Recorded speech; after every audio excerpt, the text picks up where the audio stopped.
If you feel like you're working hard and you're hustling every single day in the pursuit of your dreams, maybe to escape the matrix, get a Lamborghini, become successful, become happy, get rich, get the dream body, get the dream job, get the dream life, and all it's doing is making you burn out, making you feel sick, you're losing friends, you're losing sleep, you feel anxious, depressed and sad, and you feel like you're stuck on this hamster wheel that you can never escape and you're not truly living anymore, but you're working so hard, then this video is for you. I felt like that for the majority of my life. I was working so hard.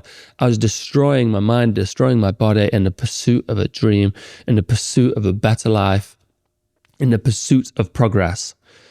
And I was killing myself. And I just felt like I was trapped on a hamster wheel and this was my life. But I also felt like this was the right thing to do. I am William Mulligan, author of The Everyday Stoic, Simple Rules for a Good Life.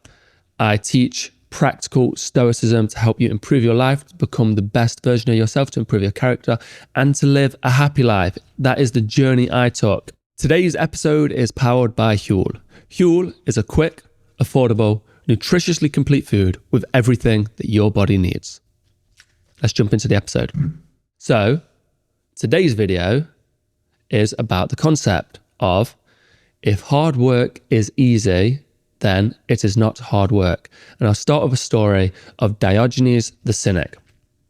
Diogenes the Cynic was in the freezing winter, and there was two Spartan soldiers just up the hill, and they were watching Diogenes because Diogenes was naked out in the cold. And he went up to a bronze statue that was freezing, and he hugged it, he embraced it. This was an exercise that certain people did. It was called embracing statues. It was to show your toughness, like people do ice baths now. And the Spartan soldiers, looking at this, a bit shocked, a bit confused, curious, they said, "Diogenes, does that not feel cold?" And Diogenes, hugging the statue, says, "No, I feel nothing." To which the Spartan replied, "Well then, what is so impressive about that?" Which is true. If something is easy for you, then it is not hard work. And this is the trap that we all fall for. And the great light at the end of the tunnel is, in fact, if we do the things that are actually hard for us. So for some of us, it's taking a break, taking a rest, focusing on our personal life or our social life. You know, we're not quite sure. We'll get into that throughout this episode. But focusing on these things rather than just getting your head down, busting, kicking ass, doing loads of work, making yourself feel sick every day, punishing yourself. If you just focus on the other stuff, then your life will grow drastically. It's almost like you're in a cocoon right now and you're just smashing your head against the walls of the cocoon, beating yourself up every day, trying to get so far, but you will never get beyond the walls of this cocoon. But if you follow these steps, you'll break out and blossom like a butterfly. And at the start, it's hard. It takes a lot of work to like break out of that. It's different. The metamorphosis, the process is scary. Trust me, I know. I used to be in a cocoon and now I'm a butterfly. I'm not a butterfly, I'm a human. But the process is scary, it's difficult. But once you're free and you can flap your wings, that's where you truly belong. That's when you're truly flourishing. That's when you're truly living life. And things are just easier. Look how far you can go, just drifting along the wind, the breeze. And in that cocoon, it's bloody impossible to move. But it feels like you're doing good. And that's what this is all about. So many people grow up, and I see this everywhere, it feels like as long as you're punishing yourself, as long as you're at work, then you're being productive, you're doing good. And majority of humans have become human doings rather than human beings. So as long as we're doing stuff, we feel satisfied and we feel like we're being productive. And I used to feel like this. I always had this impulse to do. I always had to do something, do this, do that. And what this leads you to is just doing the things that's easiest to you. And I know it sounds weird because these things are making you feel sick. These things are giving you migraines. These things are making you ill. These things are destroying your social life and your personal life in the pursuit of progress. Why am I saying that these things are easy? I'll give you my example is when I was doing a lot of social media and making graphics for social media. These graphics are so easy for me. I've been using it since I was like 12. I'm 28 now. I've been using it 16 years. These things are very easy. And what I'd do, instead of actually focusing on something super important, maybe that important thing was just doing a phone call to someone, an artist, that will take all this stress off my hand. They'll do all the artwork and they're better than me. And it's just an hour-long conversation and just talking. Instead of doing that, I spent like 4 hours every single day, 365 days of the week, just working on Photoshop, making all these graphics. So I had to feel like I was working hard, because then I can give them a pat on the back and I can tell people, I work so hard. I work 16-hour work days every single day. I only get 3 hours sleep, and I'm getting chronic fatigue and chronic anxiety, and I feel like I'm dying, and I can't even think straight. That's how hard I'm working. And this is like the metric of success now, hard work. So people feel like, oh, there's Elon Musk. Elon Musk sleeps at a Tesla factory. Elon Musk works 100+ hour work weeks every week. It's not true. He's going parties all the time. He's messing about on Twitter all the time. He plays like video games, and he's racked up thousands of hours of game time. These things don't happen if you're working 16-hour work weeks every week. I believe at some points in his life, he's worked extremely hard. It shows in his progress he's made. Maybe you don't like him, maybe you do, but the progress he's had is insane. He's one of the most wealthiest men in the world, and his business success is insane. Doesn't mean he has personal success. I don't know. I'm not Elon. I'm not his friends and family around him. But if hard work is easy, then it is not hard work. A quick word from our sponsor, Huel. Huel is a quick, affordable, nutritiously complete food with everything that your body needs. I really like Huel. When I was writing my book, I was using Huel to power me through every single day. When I had my daily greens, when I had my meals, when I had my shakes, it stopped me from going to the shop, buying a load of rubbish, buying a load of unhealthy food, wasting loads of money. And these things do add up. Those quick journeys to the shop every day, the money adds up, the unhealthy foods add up, the wasted time adds up. So if I ever get those cravings, I grab a Huel and it fills my cravings. I feel good, it tastes delicious, it's quick and easy. And if you have any interest in the Huel products, then check the link in the description. Let's get back to the episode. So stop doing the easy things that make you feel like you're working hard. And the analogies can go here. When I was younger, I used to go to the gym every single day. Every single day. I was the hardest worker. I'd always go to the gym. And this is like a thing with me and my family. I go to the gym every day. And even if, I've pulled a muscle in my shoulder, I would still be doing bench press, lifting weights. And like people were like, whoa, look at Will. He injured my brother Daniel broke his arm, and he was still bench pressing every day, and now he's got like a lump there where his bone fused together. And he worked so hard. It was so impressive, and people say it now, Daniel worked for an arm being broken, but this wasn't productive for him. And the hardest thing for him to do, which sounds ridiculous, it was harder than pushing through the pain of a broken arm every single day, benching on it. The hardest thing to do was to take a few days off or take a few weeks off to heal. That would have been so much harder for him, because your ego wants to work hard. You want to show people how hard working you are. The harder thing was to take a rest.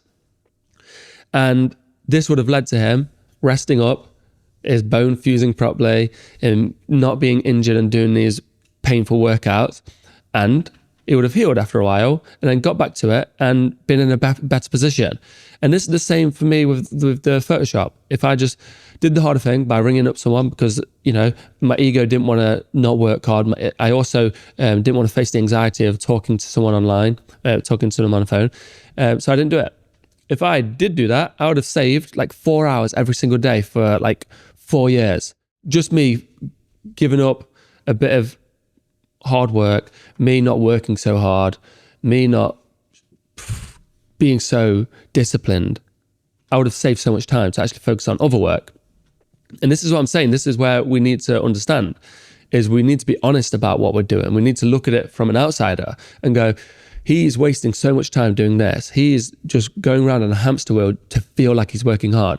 So he's doing the easy things to tick off the list to feel like he's working hard. Sometimes it requires you, and I've done this, especially when I was right. This is when I learned this lesson the most, and I'm still learning it.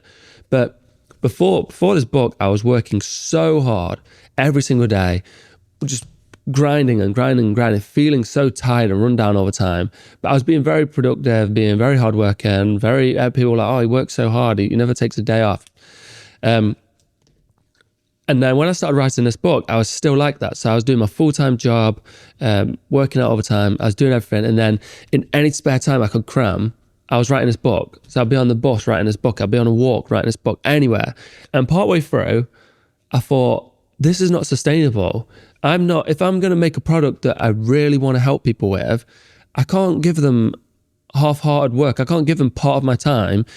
It's unfair. So one of you will buy this book, or would have bought this book and read it and gone, what is this? Why did I just waste my money? Because I didn't put my heart into it. So after a while, I thought, right, I need to give everything to this. I need to do this right.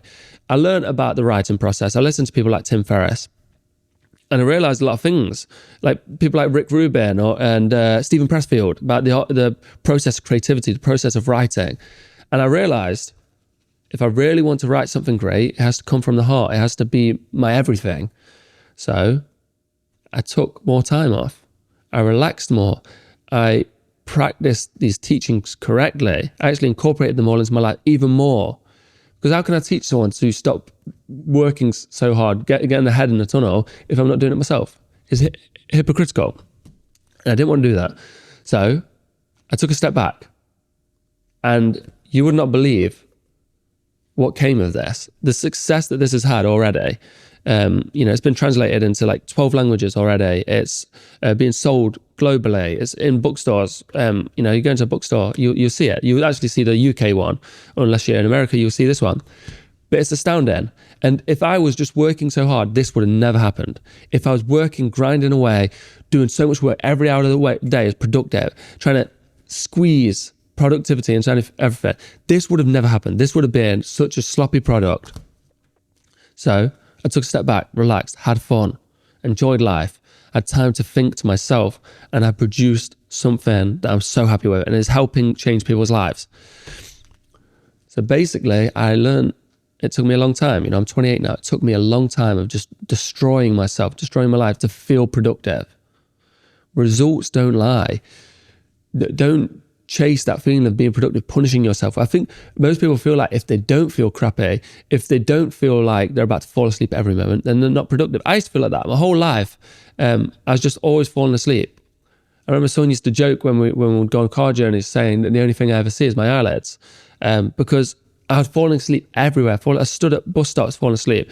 My introduction into reading or reading these books from the bin man is I was stood up at a bus stop asleep, and the bin man came over to me, woke me up and gave me a book, and he said, hey, I always see you reading.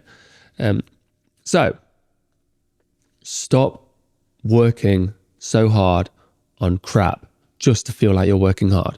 Sometimes the best thing to do is to take a step back, just relax, listen to some music, get correct aim, write down your aim, think about it, relax. If you're in this terrible space where your head's in this tunnel, you're in that cocoon just fighting against it, you'll never produce anything worthwhile. You'll never produce progress, and you're just beating yourself up. Once you get out of that cocoon, you can gently flap your wings, look around, look at the world, realize the things that you can learn, realize the progress that can be made. So I hope that was helpful, and welcome to the journey if you're new here. And if you're old, then, welcome back to the journey. This journey is a journey through life, the journey of character to become the best version of yourself. Every day is a step in the right direction to improving. And this is where your journey begins. It's the most amazing thing you will ever embark on. And if you don't embark on it, you'll never progress. So now progress begins, the journey of progress, where every day is just a little step up. Every challenge is a little lesson learned. So I hope you stick around. Episodes every Monday, Wednesday, Thursday. And I hope you have a wonderful day. Thank you for listening. If you're wanting to grow more from the teachings of Stoicism, then I do recommend my book, The Everyday Stoic, Simple Rules for a Good Life. This is the blueprint that I followed over a decade to go from scared, anxious, weak, feeling like a victim of life, to becoming confident, happy, and having direction. I followed the blueprints in this book. These are my method, my steps to get there. It's got personal anecdotes, and it's the way I understood it. I've made it simple and understandable with practical steps. I really hope it helps you. I hope you have a wonderful day.